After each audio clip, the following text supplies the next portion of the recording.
what people say. I actually got one now with the latest book, and that was so funny because then you realize that certain people with certain profession are so unused to being mentioned in books. Yeah. So they read it as a factual book and get extremely upset when something doesn't match reality, which a police officer would never do because he's too used to it. Yeah. But I got a letter from a pilot saying that, oh no, this is completely unrealistic. And then he wrote, if you had only called me, as if I should have known who he was. And I spoke to 3 different pilots at different airlines companies. And we kind of plotted together, okay, this could happen in a very extreme situation. But he was completely locked on what could have happened like any day, or what would be the ordinary scenario here. Yeah. And he was, I don't know, he said also, for example, SAS, the airline company that I mentioned in the book, they don't have 747, Jumbo yet. Oh, the kind of plane. I said, well, that has absolutely nothing to do with anything, because they could have had one. I mean, that would be my... In my book, they have one. Yeah, and also it's a good thing they don't have it, because then it would seem like I was copying reality and kind of indicating that their security was somehow weak. And I just refrained from that in books. I actually didn't write back to him.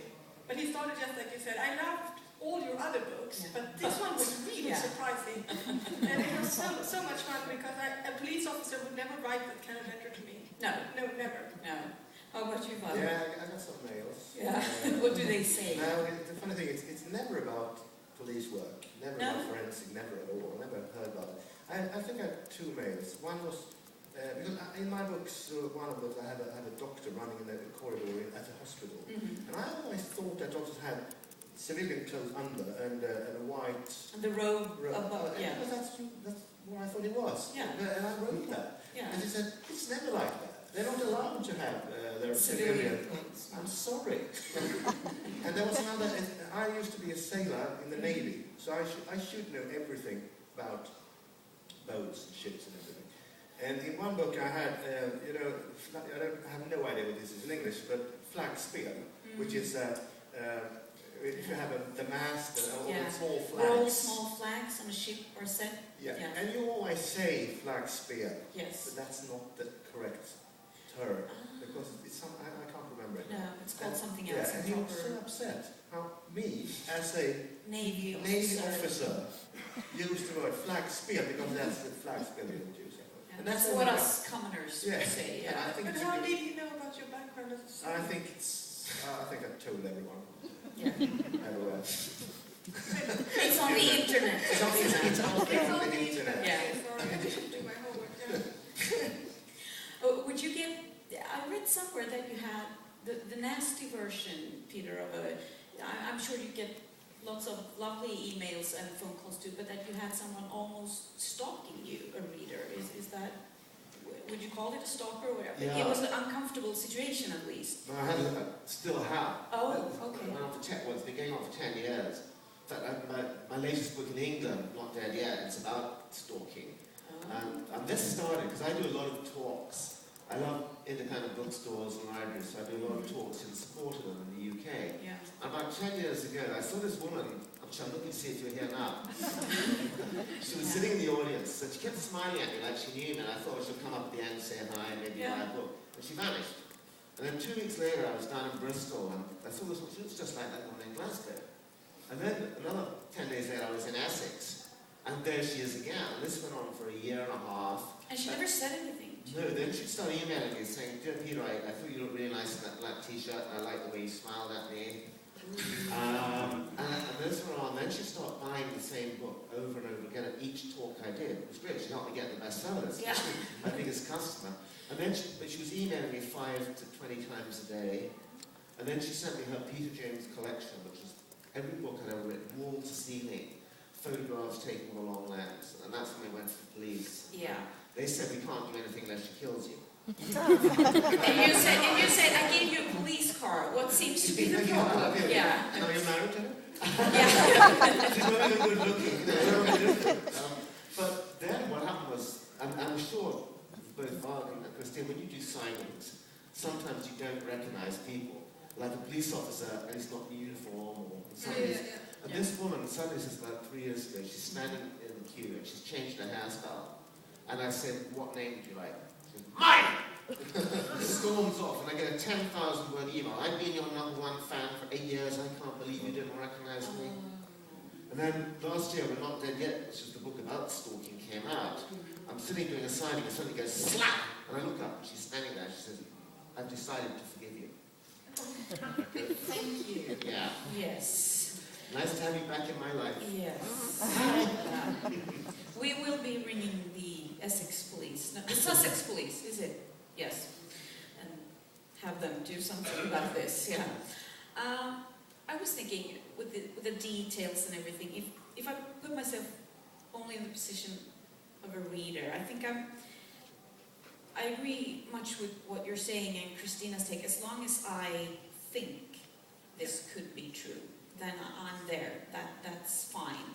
Although there will be problems, like Varg mentioned, if my father has always been in the Navy, then I might know the flag scale problem, and then I'll go, come on, Varg Gyllander, you should know better. Obviously, these details will happen to certain readers who have knowledge in a certain field. But the general stuff, the stuff that you made a joke about in the beginning, that the publisher said, more sex, Varg, more this, more that, give us more of this.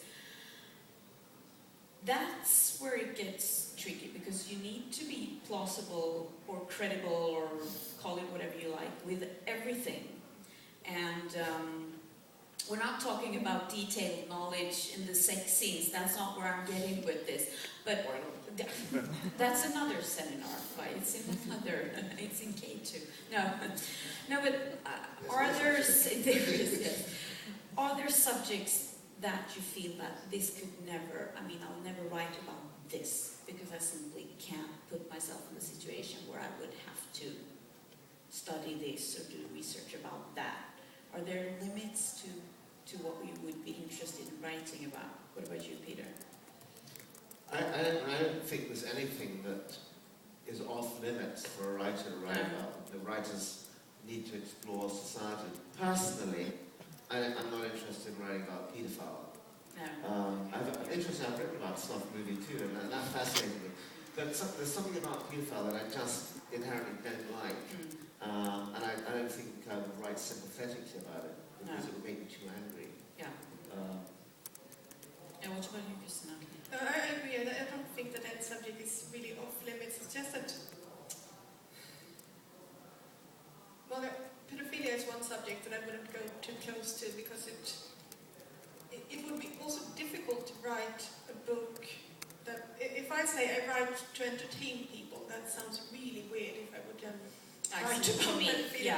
Yeah, what's entertaining about it? No, exactly. No. But as long as a story is well written and well performed, I would definitely say you can write about basically anything, as long as it's good handcraft. Yeah. What about you, Varg? Yeah, I'm thinking about pedophiles. My next novel is about pedophile hunters, of course. I know one of the best pedophile hunters in the world, personally, and I really, really wanted to use him as a role model for this next book coming. And I wouldn't say there is any there is no subject at all. No, that you wouldn't go for. There was a very interesting question, and I'm ashamed, but I will admit it, I hadn't realized. It says, the text about the seminar, is there a difference in doing research in England, where Peter is from, and in Sweden, where you come from? And at first I was like, what kind of question is that? Of course there is, because England is England and Sweden is Sweden, but we can't talk about that for 45 minutes, because I've already answered the question. But then,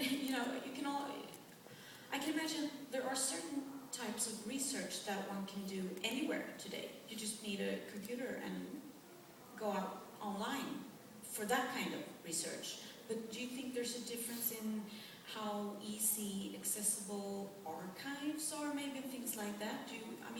I don't know if you know what it's like here, Peter, so it's a difficult question, but do you see what I mean?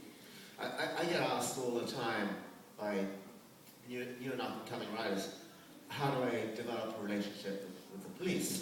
Yes. And I tell them what happened to me, which is I got burgled just after I got married back in 1979. Now, it's great to get burgled after It you is? get married. Yeah. Yeah. Because okay. all those horrible ornaments you get given, you can have a good excuse for explaining to your aunt why you don't have them on the mantelpiece. Yes. And they took that horse with a clock in its stomach. I'm so sorry. This detective came to the house, and I'd just written my first ever book, which is a very bad spy thriller. I keep it out of print now. And he said, "Was that you?" And I was proud. And he said, "If you ever want any research help." And he was married to a detective. My then wife and I became friendly with him, and they'd started inviting us to a boxing fight, to a barbecue. We meet other police officers, and just started networking. And after a few years, they'd be confident that I wasn't out to expose them, and they said, "Oh, we're doing something interesting." They want to come out and patrol with us, or come. And I just slowly built up a relationship over the next 30 years. Do you think, would that be possible if you had been in the police, the type of police that Peter goes into the patrol car with? Would that be possible? No, he wouldn't. No. It's not legal. No, okay. What you can do is that you have lots of writers have a relation, of course, with police officers, talking to them, asking them questions and stuff. But you're not allowed in Sweden to go if you're not a police officer in a patrol car. So you can't go with them. No. You can unless you're being picked up. Picked up or locked up or whatever. But no, you can't do that. No. Okay. No. Could you travel to England and write your books there? Do you think, Kristina? I mean, I could, but I wouldn't have the network in England that I have in Sweden, and I really wouldn't know how to create it. I mean, even if I got to know on a personal basis a police officer, I don't see that he would engage me in his work. I mean, a foreign citizen, it's so strange. It would be very unprofessional of him. Yeah. But I mean, also what kind of reason? I mean, you mentioned the internet. That takes you quite far today. Yeah. And I mean, if I wanted to write, for example, when I wrote my last book, it sounds like I called former foreign colleagues at the CIA asking detailed questions exactly, about if there was a plane hijacked, how would you respond to that? That have to be a product of my own imagination. So I think that it's difficult to compare how that would be happening in that country versus that country. But there are obviously things that where the internet is just really excellent, but it only takes you so far, obviously. Yeah. I know you went to Israel to do research, or Palestine? Yeah, I went to Israel for the book that will be published next year. Oh, okay. Stars of David. David. I see why it was Israel then. Yes. We only have a minute left, I'm afraid. We could sit here all day. That would be great. But we can't. Are there any questions from the audience? Yes. I have a question. Is it crucial to travel, or is Google Street View good enough? Do you have to visit the sites? The question, so that everyone can hear, is Google Maps enough, or do you have to actually have to travel to the site that you want to write about? Yeah. Right. Well, personally, Google Maps are really good for reference, but they don't tell you how a place smells or what it sounds like.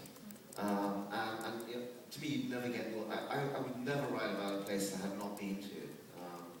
Personally. What about you, Ryan? Well, most of the same.